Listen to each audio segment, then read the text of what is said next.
ஊழலுடைய ஆதாரங்கள், திமுக செய்த 3 துறைகளின் ஊழல் ஆதாரங்கள் என்னிடம் இருக்கிறது. உதயநிதி என்ன சொல்றாரு, ஜோசியர்கிட்ட கேட்டு தான் நடவடிக்கை எடுப்பீங்களா, அதான் ஆதாரம் இருக்குன்னு சொல்றீங்கல்ல, நடவடிக்கை எடுக்கங்களேன்னு அவ்வளவு தைரியமாக சொல்றாருன்னு சொன்னா, அப்போ உங்ககிட்ட இருக்கக்கூடிய ஆதாரம் பொய்யா உண்மையா? சினிமாவில் பேசுற மாதிரி பேசினா என்னங்க அர்த்தம்? சினிமாவில் மிரட்டுற மாதிரி மிரட்டு உட்காந்துருக்காரு. கொடுக்க வேண்டியதானா? ஐடி கிட்ட கொடுக்க வேண்டியதானா? எஃப்ஐஆர் ஃபைல் பண்ண வேண்டியதானா? அப்போ அவங்க கேட்கறது கரெக்ட் தானே? பயமுறுத்துறீங்களா எங்களை? அப்போ நீங்க பயம் காட்டுறீங்க, அவங்க பயமுறுத்துறாங்க, அவங்க பயப்படுறாங்களா? அப்ப யாரும் ஏமாத்துற வேலை இதெல்லாம்? இன்னைக்கு தாவேகா நிர்வாகி தையூர், செங்கல்பட்டு மாவட்டம், அவரோட நிர்வாகி ஆணவ கொலை பண்ணியிருக்காரு பிரவீன் என்ற ஒரு தம்பியை, அவங்க மகளை காதலிச்சதுக்காக. அப்போ தப்ப எங்க இருந்து ஆரம்பிக்கிறீங்க? உங்க கட்சியில இருந்தே நீங்க ஆரம்பிக்கிறீங்க. மகளிர்களுக்கும் 1000 அப்படின்னு சொன்னாங்க. அதனாலதான் மேடம் உங்களை ஓட்டு போட்டு தேர்ந்தெடுத்திருக்காங்க. அவங்க செயல தானே உங்களுக்கு தேர்ந்தெடுத்திருக்காங்க. அப்ப நீங்களே அதே செஞ்சா என்ன அர்த்தம்? மக்கள் எதுக்கு உங்களை தேர்ந்தெடுத்தாங்க? கஜானா காலினா கார் கொடுக்க மாட்டேன், இப்படி பணம் வந்தப்ப அசம்பிளில ஆதரவு சொல்லியிருந்தாருல, கார் இருக்கிறவங்க யாருமே அப்ளை பண்ண மாட்டாங்க, இல்லாதவர்களுக்கு. அப்ப பெருமைக்கு சொல்றீங்களா 234 பேருக்கு கொடுப்பேன்னு? அப்ப முதலமைச்சர் சொல்லும்போது என்ன பண்ணிடணும்? என்கிட்ட கேட்கறவங்க நான் கார் தரேன்னு சொல்ல வேண்டியதானே? அப்ப 234 பேருக்கு நான் கார் கொடுத்துறேன்னு சொல்லி பெருமைக்கு சொல்றீங்களா? அப்ப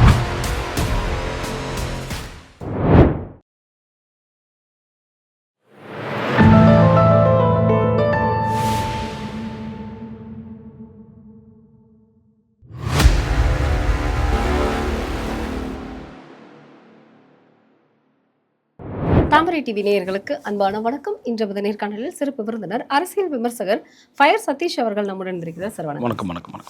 இன்னைக்கு இந்த 1 பைசாவுக்கு 1 கிராம் தங்க நாணயம் கேள்விப்பட்டிருப்பீங்கன்னு நான் நினைக்கிறேன். அதாவது தாய்மாமன் தங்க மோதிரம் அப்படிங்கிறது இந்த குட்டி குட்டி குழந்தைங்களுக்கு, பிறந்த குழந்தைகளுக்கு கொடுக்கறது. இதில் வந்து பார்த்தீங்க அப்படின்னா 70% வந்து ஜோஸ் அலுகாஸ்க்கு வந்து கொடுத்துருக்காங்க. அடுத்தது வந்து கல்யாண் ஜுவல்லர்ஸ்க்கு கொடுத்துருக்காங்க. ரெண்டுமே வந்து பார்த்தீங்க அப்படின்னா மேக்ஸிமம் வந்து டெண்டர் விட்டுட்டாங்களா அப்படிங்கிறது வந்து வெளிப்படையான டெண்டர்னு இவங்க சொன்னாங்க. ஆனால் இப்போ வரைக்கும் அந்த டெண்டர் எவ்வளோக்கு விட்டாங்க அப்படிங்கிற வரைக்கும் வெளிப்படையான ஒரு விஷயம் இல்லை. ஆனால் இன்னைக்கு பேசு பொருளாக இருக்கக்கூடிய ஒரு முக்கியமான விஷயம் என்ன அப்படின்னா, ஜோஸ் அலுகாஸ் அப்படிங்கிறது வந்து இதற்கு முன்னாடி தமிழக முதல்வராக இருக்கக்கூடிய ஜோசப் விஜய், தளபதி விஜயாக அந்த விளம்பரத்தில் நடிச்சிருந்தார். நம்ம எல்லாருக்குமே தெரியும். கண்டிப்பாக அவங்களுக்கு போனது இது ஒரு விஷயமாக இருக்கலாம் அப்படிங்கிறது பேசு பொருளாக இருக்குது. 755 கோடிக்கு இந்த 1 பைசா தங்க மோதிரம் அப்படிங்கிறத நீங்கள் எப்படி பார்க்குறீங்க? இல்லை, இப்போது தங்க மோதிரம் அவங்க வந்துட்டு டெண்டர் விட்டாங்க, அது டெண்டர் வந்துட்டு அவர் தெரிஞ்சவங்களுக்கு கொடுத்தாங்க, தெரிஞ்சவங்களுக்கு கொடுக்கல, அதெல்லாம் அப்பாற்பட்ட விஷயம். இந்த தாய்மாமன் தங்க மோதிர திட்டம் என்பது தேர்தல் வாக்குறுதியாக கொடுக்கும்போது இவர் என்ன சொன்னார்? அனைவருக்கும் தாய்மாமன் சீராக என்னுடைய தாய்மாமன் நான் என்னுடைய பிறக்கப்புற குழந்தைகளுக்கு நான் தங்க மோதிரம் கொடுக்குறேன்னு சொன்னார். அனைவருக்கும்னு சொன்னார். ஆனால் இன்னைக்கு இந்த திட்டத்தில் ஒரு ட்விஸ்ட் வச்சுருக்காங்க. என்ன வச்சுருக்காங்கன்னா, ஏற்கனவே 2 திட்டத்துக்கு வச்ச மாதிரி இந்த திட்டத்துக்கு என்ன வச்சுருக்காங்கன்னா, அரசாங்க மருத்துவமனையில் பிறக்கும் குழந்தைங்களுக்கு மட்டும்தான் இந்த தங்க மோதிரம், மீதி பேருக்கு கிடையாது. இன்னைக்கு இருக்கக்கூடிய நடுத்தர குடும்பம் கூட அரசாங்க மருத்துவமனைக்கு போகிறதுக்கு பயப்படுறாங்க. பிரசவத்துக்கு நிறைய பேர் போகிறது பிரைவேட்டுக்கு தான். அது ஏழையாக இருந்தாலும் குழந்தை பிறக்கிறது நல்ல ஆரோக்கியமாக பிறக்கணும். நிறைய பேர் இன்றைக்கி அரசாங்க மருத்துவமனையை நம்புறது கிடையாது, நிறைய விஷயத்தில் நம்புறது கிடையாது. ஏன்னா சென்ற ஆட்சியிலும் சரி, இப்போ இருக்கக்கூடிய ஆட்சியிலும் சரி, நிறைய அங்கே வந்துட்டு சுகாதார சீர்கேடு இருக்குது. முன்னுக்கு பின் முரணான ஆப்ரேஷன் பண்ணிடுறாங்க. சரியான போதிய நிறைய பற்றாக்குறை இருக்குது, டாக்டர்கள் பற்றாக்குறை இருக்குது, செவிலியர்கள் பற்றாக்குறை இருக்குது. இப்படி ஏகப்பட்ட பிரச்சனைகள் இருக்கிறதுனால யாருமே இன்றைக்கி உங்களுக்கு கவர்மெண்ட் ஹாஸ்பிட்டல் நம்புறது கிடையாது. எல்லாருமே போகிறது ப்ரைவேட் ஹாஸ்பிட்டலுக்கு தான் போகிறாங்க. உங்களுக்கு தெரியும், இன்றைக்கி கவர்மெண்ட் மருத்துவமனையை விட ப்ரைவேட் மருத்துவமனை நிறைய ஆயிடுச்சு. இன்றைக்கி சின்ன சின்ன நர்சிங் ஹோம்லாம் நிறைய, இன்றைக்கி அதுவும் மகப்பேறு மருத்துவமனைலாம் இன்றைக்கி ப்ரைவேட் மகப்பேறு மருத்துவமனை நிறைய ஆயிடுச்சு. அப்படி இருக்கும்போது அரசாங்க மருத்துவமனையில் பிறக்கக்கூடிய குழந்தைகளுக்கு மட்டும்தான் இந்த திட்டம் சேரும் என்றால், உங்களுக்கு ஓட்டு போட்டது அரசாங்க மருத்துவமனையில் சேரக்கூடிய கர்ப்பிணிகள் மட்டும்தான் உங்களுக்கு ஓட்டு போட்டாங்களா? எங்கள் அண்ணன், எங்கள் மாமா, எங்கள் தளபதி, அப்படி எவ்வளோ பேர் உங்களுக்கு ஓட்டு போட்டாங்க. இந்த ஓட்டு போட்ட அனைவருக்கும் தானே நீங்கள் கொடுக்கணும். அதை விட்டுட்டு அரசாங்க ஆஸ்பத்திரியில் பிறக்கிற குழந்தைகள் மட்டும்தான் சொன்னால், இது மக்களுக்கு செய்யக்கூடிய எவ்வளோ பெரிய ஒரு துரோகம். இது போல தான் விவசாயிகளுக்கு பண்ணீங்க. உங்களுக்கு முழுமையாக பயிர்க்கடனை தள்ளுபடி பண்ணுவேன்னு சொல்லிட்டு 50,000, 25,000, படிப்படியாக 75,000 ஆக்கியிருக்கீங்க. இப்படி தான் மின்சாரத்தையும் சொன்னீங்க. 200 யூனிட் உங்களுக்கு ஃப்ரீன்னு சொல்லிட்டு கடைசியில் 500 யூனிட்டுக்குள்ளே பயன்படுத்துறவங்களும் 200 யூனிட் அதை ஒரு ட்விஸ்ட் வைக்கிறீங்க. அப்போ நீங்கள் எவ்வளவு பொய்யான ஒரு நபர், எவ்வளோ ஒரு புழுகு மூட்டையான ஒரு முதலமைச்சர்னு இதுலேருந்து தெரியுதுல்ல. திமுக அதை செய்யவே இல்லையா? நான் என்ன சொல்றேன், அனைத்து திமுக மகளிர்களுக்கும் 1000 அப்படின்னு சொன்னவங்க மேடம் அடுத்து புரிஞ்சுக்கணும் மேடம். தகுதியானவர்களுக்கு அதனாலதான் மேடம் உங்களை ஓட்டு போட்டு தேர்ந்தெடுத்திருக்காங்க. அவங்க செய்யலன்னு தானே உங்களுக்கு தேர்ந்தெடுத்திருக்காங்க. அப்ப நீங்களே அதே செஞ்சா என்ன அர்த்தம்?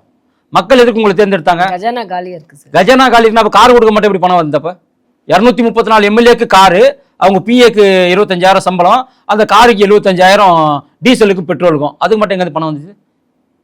கஜானா காலினா அப்ப இதுவும் பண்ணிருக்கணும்ல. இதுவும் கஜானா காலின்னு விட்டுட்டு போக வேண்டியதானே? இல்ல இல்லாதவனுக்கு மட்டும் கார் கொடுத்துட்டு போக வேண்டியதானே? 234 பேருக்கு கார் கொடுக்க பணம் இருக்கு, 234 பிஏக்கு சம்பளம் கொடுக்க பணம் இருக்கு, 234 வண்டிக்கு உங்களுக்கு டீசல் பெட்ரோல் போடுறதுக்கு பணம் இருக்கு. ஆனா தாய்மாமன் மோதிரம் தரேன்னு சொல்லிட்டு எல்லாருக்கும் தரேன்னு சொல்லிட்டு இப்ப கடைசியில வந்து கவர்மெண்ட் ஹாஸ்பிட்டல் பிறகுற குழந்தைங்க மட்டும் தான் சொன்னாக்கா இது எப்படி ஏற்றுக்கொள்ள முடியும்? அசம்பிளில ஆதவ் சொல்லியிருந்தாருல, கார் இருக்கிறவங்க யாருமே அப்ளை பண்ண மாட்டாங்க, இல்லாதவர்களுக்கு. அப்ப பெருமைக்கு சொல்றீங்களா 234 பேருக்கு கொடுப்பேன்னு? அப்ப முதலமைச்சர் சொல்லும்போது என்ன பண்ணிடணும், என்கிட்ட கேட்கறவங்க நான் கார் தரேன்னு சொல்ல வேண்டியதானே? அப்ப 234 பேருக்கு நான் கார் கொடுத்துறேன்னு ஏன் சொன்னீங்க? பெருமைக்கு சொல்றீங்களா? அப்ப இது பெருமைக்கு சொல்லக்கூடிய விஷயமா? நீங்க பேசக்கூடிய இடங்க. நீங்க என்ன பொது மீட்டிங்ல பேசுறீங்க, ஆர்ப்பாட்டத்தில் பேசுறீங்க, போராட்டத்தில் பேசுறீங்களா, இல்ல பிரஸ் மீட்ல பேசுறீங்களா? நீங்கள் பேசக்கூடிய இடம் சட்டசபை. அவை குறிப்புல நீங்க பேசுறது எழுதப்படும், அது வரலாறு. அப்போ அந்த வரலாறு இருக்கிற இடத்த நீங்க எப்படி பேசுறோம்? கண்ணியமா பேச வேணாமா? யோசிச்சு பேச வேணாமா? அப்போ மட்டும் நிதி எங்களுக்கு எங்கேருந்து வந்துச்சு? கஜானாவை காலி பண்ணி கொடுத்துட்டு போயிட்டாங்க சொன்னீங்கல்ல. அப்போ 234 பேர் கார் கொடுத்து போன கஜானாவில் பணம் இருக்குதா? கேள்வி வருமா வராதா? கண்டிப்பா. அப்போ நீங்கள் தேர்தல் வாக்குறுதியாக அனைவருக்கும் எல்லாம் சொல்லிட்டு ஒவ்வொரு தேர்தல் வாக்குறுதியாக நிறைவேற்றும் போது அதுல ஒரு நிபந்தனைகளுக்கு உட்பட்டது அப்படின்னு வச்சா எப்படி? அப்ப தேர்தல் வாக்குறுதி கொடுக்கும்போது சொல்ல வேண்டியதானே, அரசாங்க மருத்துவமனையில் பிறக்கக்கூடிய குழந்தைகள் மட்டும் தான் நான் கொடுப்பேன்னு சொல்லுங்க, 50,000 ரூபாய் கடன் வாங்கணும்னு மட்டும் தான் கொடுப்பேன்னு சொல்லுங்க, 500 யூனிட்டுகளை பயன்படுத்தணும் மட்டும் தான் கொடுப்பேன்னு சொல்லுங்க. ஏன் அது ஆட்சிக்கு வந்த பிறகு உங்களோட நிலையில மாற்றம்? அப்ப திமுகவும் திட்டு பையன், நீங்களும் திட்டு பையன் தானே அர்த்தம்? அவனும் மக்களை ஏமாத்தி ஓட்டு வாங்கினா நீ மக்களை ஏமாத்தி ஓட்டு வாங்கினதுன்னு அர்த்தம். உள்ள வந்து பார்த்ததுக்கு அப்புறம் தானே தெரியுது இவ்வளவு பிரச்சனை இருக்குன்னு. ஏங்க 10 லட்சம் கோடி கடனுங்கிறது முன்னாடியே தெரியுங்க அவருக்கு. அவரும் அதையும் சொன்னார் இல்லையா பிரச்சாரத்துல? 10 லட்சம் கோடி 12 லட்சம் கோடி கடன் ஆயிடுச்சு, ஒவ்வொரு ரேஷன் கடைக்கு மேல 1.25 லட்சம் கடன் இருக்குன்னு சொன்னது யாரு? விஜய் தானே சொன்னாரு. அப்ப கஜானா காலின்னு அப்பயே தெரியாது அவருக்கு தேர்தல் வாக்குறுதி கொடுக்கும்போது? என்ன நடந்துச்சுன்னா, அவர் முதலமைச்சர் ஆவார்னு அவரும் நினைக்கல, தாங்கள் எம்எல்ஏக்கள் ஆகணும் இவங்களும் நினைக்கல, தாங்கள் அமைச்சர் ஆகணும் இவங்களும் நினைக்கல. அதனால அடிச்சு உர்றான்னு சொல்லி இருக்கிற தேர்தல் வாக்குறுதி எதெல்லாம் நிறைவேற்ற முடியாதோ எல்லாத்தையும் கொடுத்துட்டாங்க. கிட்டத்தட்ட 40 லட்சம், கிட்டத்தட்ட 12 லட்சம் குழந்தைகள் பிறக்குதுங்க, 12 லட்சத்துக்கு மேல பிறக்குதுங்க குழந்தைங்க. கொடுத்துட முடியுமாங்க? நடக்குமா இது? அதே மாதிரி தங்கத்துக்கு இது தாலி கொடுக்குறங்கிறாரு, பட்டு புடவை கொடுக்குறங்கிறாரு. ஒரு நாள் எவ்வளவு திருமணம் நடக்குது தெரியுமா? கொடுத்துட முடியுமாங்க அதெல்லாம்? ஜெயலலிதா அம்மையார் கொடுத்தாங்களா சார் தாலிக்கு தங்கம்? தாலிக்கு தங்கம் கொடுத்தாங்க, அதுக்கான ஒரு ப்ரொசீஜர் வச்சிருந்தாங்க. நீங்க தாலிக்கு தங்கம் மட்டும் கொடுத்தா பரவாயில்ல, இவங்க மொத்த சீர் கணக்கு பண்ணினாக்கா அதே எவ்வளவு வருது? எத்தனையோ லட்சம் வருது. இவங்க தாய் மாமன் சீருன்னு சொல்லிட்டு என்னென்னமோ கொடுக்குறாங்க, அண்ணனுடைய சீர்னு என்னென்னமோ கொடுக்குறாங்க. இதெல்லாம் கணக்கு பண்ணா எங்கேயோ வருது. அப்போ இதுக்கு முன்னாடி அரசு என்ன சொன்னாங்க? நான் கடன் ஏன் வாங்கணும்னு சொன்னாங்க, மக்களுக்கு திட்டத்தை நிறைவேற்றுக்காக நான் கடன் வாங்கினேன்னாங்க. இவங்களும் அதுதானே செய்யறாங்க. இப்ப இவங்களோட இலக்கை வச்சிருக்கிறாங்க. இவங்க அடுத்த 2 வருஷத்துல நாங்கள் 2 லட்சம் கோடி கடன் வாங்க போறோம்னு இலக்கு வச்சிருக்கிறாங்க இவங்க நிதிநிலை அறிக்கையில. அடுத்த 2 வருஷத்துல 2 லட்சம் கோடி கடன் வாங்கினாதான் இதெல்லாம் பண்ண முடியுங்கிற ஒரு இலக்கு வச்சு இவங்க கடன் வாங்குறதுக்கு இலக்கு வச்சு செஞ்ச முதல் அரசு இந்த அரசாங்கம் தான். அதே போல இந்த 100 நாள்ல 27,000 கோடி கடன் வாங்கியிருக்கிறாங்க. அப்போ கடனை வாங்கித்தான் திட்டத்தை நிறைவேற்றினாக்கா நான் இலவசமே தேவையில்லைன்னு மக்கள் விரும்பக்கூடிய நிலைமைக்கு வந்துருவாங்க. அப்படி இலவசம் கொடுக்கணும் எல்லாருக்கும் கொடுத்துருப்போம். கடன் தான் வாங்க போற முடிவாயிருச்சு இல்ல, எல்லாருக்கும் வாங்கி கொடு. அப்படின்னா இந்த அரசாங்கம் வந்து திறனற்ற அரசாங்கம்னு சொல்ல வரீங்க? உண்மையிலேயே திறனற்ற அரசாங்கம் இந்த 100 நாளே தெரிஞ்சிருச்சு. இன்னும் இருக்கக்கூடிய நாட்களை கொடுத்தாக்கா என்ன நடக்குமோ தெரியாது. ஏன்னாக்கா இன்னைக்கு தாவேகா நிர்வாகி தையூர், செங்கல்பட்டு மாவட்டம், அவரோட நிர்வாகி ஆணவ கொலை பண்ணியிருக்காரு. பிரவீன் என்ற ஒரு தம்பியை அவங்க மகளை காதலித்ததுக்காக. அப்போ தப்பு எங்க இருந்து ஆரம்பிக்கிறீங்க? உங்க கட்சியில இருந்தே நீங்க ஆரம்பிக்கிறீங்க, வேற எங்கேயும் வெளியெல்லாம் தப்பு கிடையாது. உங்க கட்சியில இருந்து ஆரம்பிக்கிறாங்க தப்ப. முதல்ல உங்க கட்சியோட இருக்கக்கூடியவங்களை ஒழுங்குபடுத்துங்க, அதுக்கப்புறம் மற்றவங்களை பத்தி பேசுவோம். இன்னைக்கு வந்து பாத்தீங்க அப்படின்னா இந்த கார் கொடுக்குற விவகாரத்துல சௌமியா என்ன சொல்லியிருக்காங்க அப்படின்னா, அந்த காசை எங்களுக்கு கொடுங்க, கையில கொடுத்துருங்க அப்படின்னு சொல்லி கேட்குறாங்க. அப்புறம் அப்படி இல்லைன்னா வந்து குடோன் கட்டி கொடுங்க அப்படின்னு சொல்லி கேட்குறாங்க. எங்களுடைய தொகுதிகளுக்கு, அதாவது எம்எல்ஏக்களுக்கு அந்த கார் கொடுக்குற பணத்தை எங்ககிட்ட கொடுங்க, இல்லைன்னா அரசாங்கமே வந்து அந்த நெல் குடோன் வந்து கட்டி கொடுங்க அப்படின்னு கேட்குறாங்க. இதை எப்படி பாக்குறீங்க? இப்போ 1,05,000 சம்பளம் யாருக்கு? எம்எல்ஏக்களுக்கு. அப்போ 5 வருஷத்துக்கு எவ்வளவு வருது? கிட்டத்தட்ட ஒரு 65 லட்சம் ரூபா, 64 லட்சம். இல்லை, இப்போ 75,000 அதிகமாயிருக்கு. 75,000 இப்போ இவர் பண்ணியிருக்காரு. நான் சொல்றது நார்மலா அவங்களோட சம்பளம் 75,000 அதிகமாக இருக்காருன்னா அது அந்த காருக்கு பெட்ரோல் போடுறதுக்காக கொடுத்துருக்காரு. ஒரு எம்எல்ஏவோட சம்பளம் 1,05,000 ரூபாய். அப்போ 5 வருஷத்துக்கு கிட்டத்தட்ட ஒரு 60 லட்சம் ரூபா கிட்ட வருது, 60-65 லட்சம் ரூபா கிட்ட வருது. பேங்க்ல எம்எல்ஏக்கு லோன் கொடுக்க மாட்டாங்களா? முக்கியத்துவமாக 100% லோன் கொடுப்பாங்க. ஒரு காரோடைய குறைந்தபட்ச விலை, நான் சொல்ல ஒரு பொலீரோ கார் எடுத்துங்க, 12-13 லட்ச ரூபா, ஒரு எம்எல்ஏக்கு தகுந்த மாதிரி கார். அப்படி இல்லை எனக்கு அதை விட கொஞ்சம் எக்ஸ்ட்ராவாக ஒரு நல்ல காராக வேணும், எர்டிகா எடுத்துக்கலாம். நிறைய கார் இருக்குது, எல்லாமே 20 லட்ச ரூபாக்குள்ளே வர கார். 100% லோனு உங்களுக்கு எல்லாருமே பேங்க்கில் கொடுப்பான். ஏன்னா உனக்கு 5 வருஷத்துக்கு 60 லட்ச ரூபா சம்பாதிக்கிறேன். அப்போது 3ல் 1 பங்கு கண்டிப்பாக உன் லோன் கொடுத்து வாய்ப்பு உண்டு. லோன் போட்டு வாங்கிக்க. என் வீட்டு காசு எடுத்து நீ ஏன் கொடுக்குற? எங்களோட வரி பணத்தை எடுத்து நீ ஏன் கொடுக்குற? நீ தானே சொல்கிற ஊரா வீட்டு நெய்யில் ஸ்வீட் செய்யாதன்னு சொல்லிட்டு, இன்றைக்கி ஊரா வீட்டு நெய்யில் நீ கார் மட்டும் செஞ்சு கொடுப்பியா? எவன் அப்பா வீட்டு பணம் இதெல்லாம்? யாரை கேட்டு முடிவு எடுக்கிறீங்க? இதெல்லாம் கொடுக்கறதுக்கு முன்னாடி யோசிக்கணுமா வேணாமா? 50,000 கோடி 5,000 கோடி சொத்து வச்சிருக்கு லீமா ரோஸ், அவங்களுக்கு கார் தேவையா? இல்லை, அவங்க வேணாம்னு எழுதி கொடுத்துட்டாங்களே. நீங்க ஏங்க அறிவிக்கிறீங்க 234 பேருக்கு கொடுப்பேன்னு? தேவைப்படுறவங்களுக்கு மட்டும் கொடுப்பேன்னு சொல்ல வேண்டியதானே? 59 எம்எல்ஏக்களும் வேணாம், கூட இருக்கிற கம்யூனிஸ்டே வேணான்ட்டான். அப்போ யாருமே விரும்பாத ஒரு விஷயத்தை நீ ஏன் செய்யறன்னு நினைக்கிற?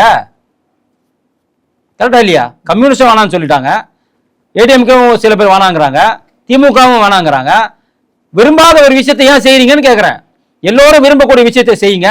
உங்க கட்சிக்காரன் எவனா ஏழையா இருந்தாக்கா உங்க சொந்த காசை வாங்கி கொடு அவனுக்கு. உங்க கட்சிக்காரன் ரொம்ப ஏழையா இருக்கிறான், அவனுக்காக கஷ்டப்பட்டு எம்எல்ஏ நின்று ஜெயிச்சிருக்கிறான், அவனுக்கு வாங்கி கொடு. இந்த காரை உங்க சொந்த காசுல வாங்கி கொடு.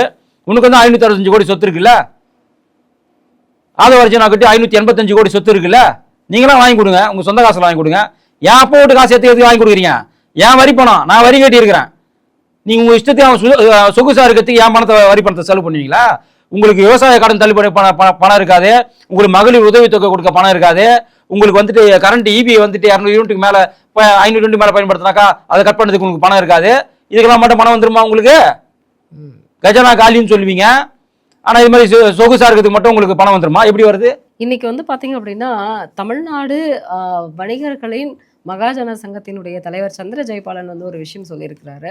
இந்த தனியார் மயமாக்கல் டாஸ்மாக் அப்படிங்கிறது வந்து நம்ம ஏற்கனவே நிறைய பேச்சுக்கள் போயிடுச்சு. ஆனா இப்போ அப்படி தனியார் மயமாக்கல்ல கொடுத்தா குவார்டர் வந்து வெறும் 5 ரூபாய்க்கு தான் தருவாங்க.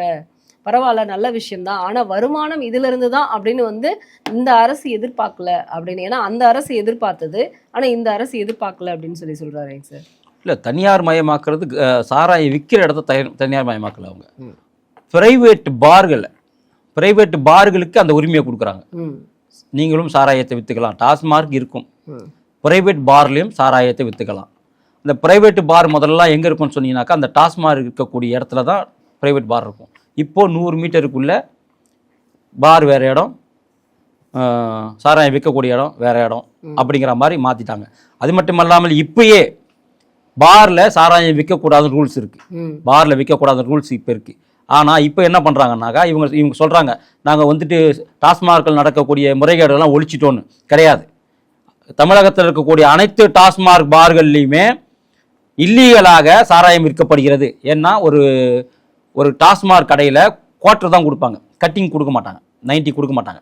இவங்க என்ன பண்ணுறானுங்க, பார்காரனுங்க அந்த குவார்ட்டரை இவங்க டாஸ்மார்க்கெட் வந்து இல்லீகலாக வாங்கி அவன் கட்டிங்காக கொடுக்குறான், அவன் ஊற்றி கொடுக்குறான். குவார்ட்டர் வாங்க பணம் இல்லாதவன் கட்டிங் குடிச்சா போதும்னு நினைப்பான். அவன் கிட்ட 10 ரூபா 20 ரூபா எக்ஸ்ட்ரா வாங்கி இவங்க வந்து அவனுக்கு ஊற்றி கொடுக்குறாங்க. அதே போல் முக்கிய பீர் வகைகள் நீங்கள் டாஸ்மார்க்கில் போனால் கிடைக்காது, ஆனால் அதே பாரில் கிடைக்கும். ஏன்னா இவன் மொத்தமாக அவனுக்கு விற்றுருவான். இங்கே 180 ரூபா அந்த பீரோட விலைன்னா, அந்த பாரில் பார்த்தீங்கன்னாக்கா அந்த பீரு 220 ரூபாய்க்கு 230 ரூபாய்க்கு கொடுப்பான், 50 ரூபா அதிகம் வச்சு கொடுப்பான். யாரு கேட்டு நீங்கள் எந்த அடிப்படையில் பார்காரன் டாஸ்மார்க்கோடைய அரசாங்க சாராயத்தை விற்கிறான்?